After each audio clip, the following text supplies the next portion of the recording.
चलिए आज चलते हैं समय में पीछे और देखते हैं एक ऐसे साम्राज्य की कहानी जिसने भारतीय उपमहाद्वीप के इतिहास को हमेशा हमेशा के लिए बदल दिया।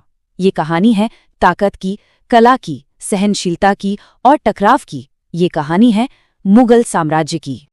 जी हाँ, सिर्फ एक परिवार जिसने 300 से भी ज्यादा सालों तक हिंदुस्तान के एक बहुत बड़े हिस्से पर राज किया और उसकी पहचान को हमेशा के लिए बदल कर रख दिया। तो चलिए इस शानदार सफर की शुरुआत करते हैं। तो हर बड़ी कहानी की तरह इस साम्राज्य की शुरुआत भी तूफानों के बीच हुई थी। ये कोई एक रात में मिली जीत नहीं थी, बल्कि एक ऐसी नींव थी जिसे बार बार आजमाया गया, परखा गया। तो सबसे पहले ये सवाल आता है कि ये मुगल नाम आखिर आया कहाँ से? तो ये मंगोल शब्द का ही एक रूप है। इस साम्राज्य के जो संस्थापक थे बाबर, उनकी रगों में दो महान विजेताओं का खून दौड़ता था। एक तरफ तैमूर और दूसरी तरफ चंगेज खां। यही विरासत उनकी महत्वाकांक्षा और सैन्य कौशल की कहानी कहती है।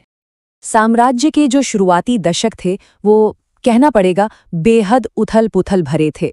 1526 में पानीपत की जीत के साथ नींव तो रख दी गई, लेकिन बाबर की मौत के बाद उनके बेटे हुमायूं को बहुत कड़ा संघर्ष करना पड़ा। सोचिए, उन्हें शेरशाह सूरी से हारकर 15 साल तक देश से बाहर रहना पड़ा, और जब उन्होंने गद्दी वापस जीती भी तो ज्यादा समय तक राज ही नहीं कर पाए। ऐसा लग रहा था कि ये साम्राज्य शायद शुरू होने से पहले ही खत्म हो जाएगा। लेकिन फिर इतिहास ने एक ऐसी करवट ली जिसने इस डावाडोल साम्राज्य को एक सुनहरे दौर में पहुंचा दिया। ये दौर था वैभव का, कला का और एक बेहद मजबूत शासन का। और इस पूरे बदलाव का श्रेय जाता है एक ऐसे शासक को जो सिर्फ 14 साल की उम्र में गद्दी पर बैठा था, अकबर। उन्होंने ही इस जीती हुई जमीन को एक सुव्यवस्थित और स्थिर साम्राज्य में तब्दील कर दिया। अकबर की जो दूरदर्शिता थी ना, वो उनकी नीतियों में साफ झलकती है। उन्होंने ऐसे सुधार किए जिन्होंने साम्राज्य को सही मायनों में एकजुट कर दिया। 1563 में तीर्थयात्रा कर और फिर 1564 में जजिया कर को हटाकर उन्होंने एक साफ संदेश दिया कि साम्राज्य में सभी धर्मों का सम्मान है। उनकी मनसबदारी प्रणाली, उसने प्रशासन को बहुत मजबूत किया। और इतना ही नहीं, संस्कृत ग्रंथों का फारसी में अनुवाद करवाकर उन्होंने सांस्कृतिक एकता को भी बढ़ावा दिया। अकबर के शासन का जो मूल मंत्र था वो था सुलह कुल। इसका मतलब है सबके लिए पूरी तरह से शांति। ये सिर्फ एक नारा नहीं था, बल्कि उनकी पूरी शासन नीति का केंद्र था।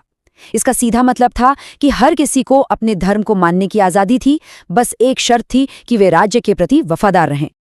अकबर के बाद साम्राज्य ने कला और संस्कृति के मैदान में तो मानो नई ऊंचाइयों को छू लिया।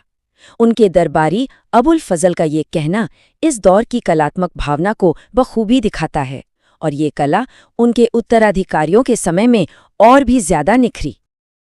अकबर के बाद जब दो सम्राट आए, उन्होंने साम्राज्य को सांस्कृतिक तौर पर कह सकते हैं कि शिखर पर पहुंचाया। जहांगीर कला के इतने बड़े पारखी थे कि उनके समय को मुगल पेंटिंग का स्वर्ण युग कहा जाता है। वहीं उनके बेटे शाहजहां को द बिल्डर या निर्माता के रूप में जाना जाता है, जिनकी वास्तुकला के प्रति दीवानगी ने दुनिया को कुछ सबसे खूबसूरत इमारतें दी। आज भी जब हम मुगल साम्राज्य को याद करते हैं तो सबसे पहले क्या जहन में आता है? शाहजहां की बनवाई हुई यही शानदार इमारतें, दिल्ली का लाल किला, जामा मस्जिद और बेशक मोहब्बत की अमर निशानी ताजमहल। ये सभी उसी दौर की देन है। और ये आंकड़ा ये उस दौर की दौलत और शान शौकत को बखूबी दिखाता है। 32 लाख रुपए, ये 1633 में शाहजहां के बेटे दारा शिकोह की शादी का कुल खर्च था। ये उस जमाने के हिसाब से एक हैरान कर देने वाली रकम थी और शाही दरबार के भव्यता का प्रतीक थी। लेकिन देखिए, इतनी बड़ी सल्तनत सिर्फ इमारतों और शान शौकत के दम पर तो नहीं चलती थी। इसके पीछे एक बहुत ही मजबूत प्रशासनिक और सांस्कृतिक ढांचा भी था। आइए जरा समझते हैं कि ये साम्राज्य काम कैसे करता था। आज हमें मुगलों के बारे में जो कुछ भी पता है ना, उसका बहुत बड़ा क्रेडिट जाता है इन शाही पांडुलिपियों को। इन्हें बनाना किसी एक इंसान का काम नहीं था, बल्कि एक पूरी टीम की कला थी।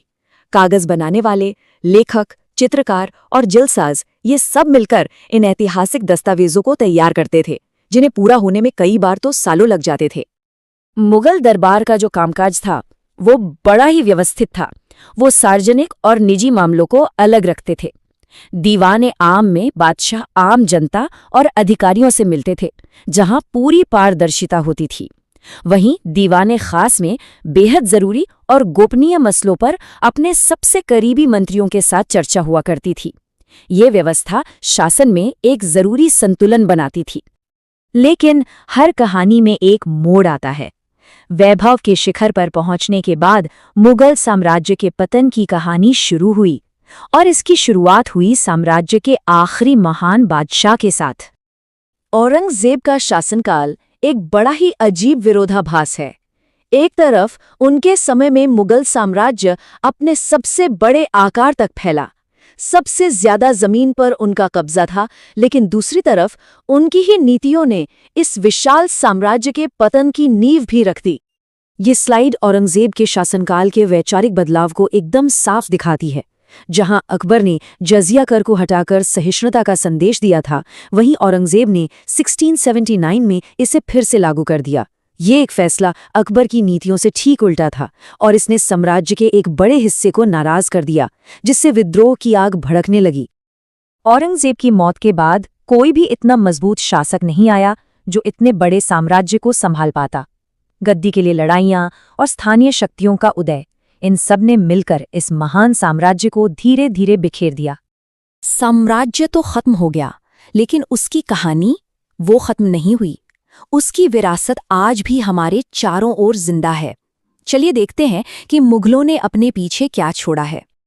मुगलों का असर आज भी हमारी जिंदगी का हिस्सा है। उनकी शानदार वास्तुकला से लेकर हमारी जुबान और हमारे खाने तक हर जगह उनकी छाप मौजूद है। उनके द्वारा स्थापित की गई प्रशासनिक व्यवस्थाओं ने तो आने वाली सरकारों की भी नींव रखी। और आखिर में ये सफर हमें एक बड़े सवाल पर लाकर छोड़ देता है। किसी साम्राज्य की असली विरासत क्या होती है? उसकी शानदार इमारतें, या फिर उसके वो विचार जिन्होंने लाखों लोगों की जिंदगी को एक शक्ल दी? शायद इसका जवाब इतिहास की जटिलता में ही कहीं छिपा है।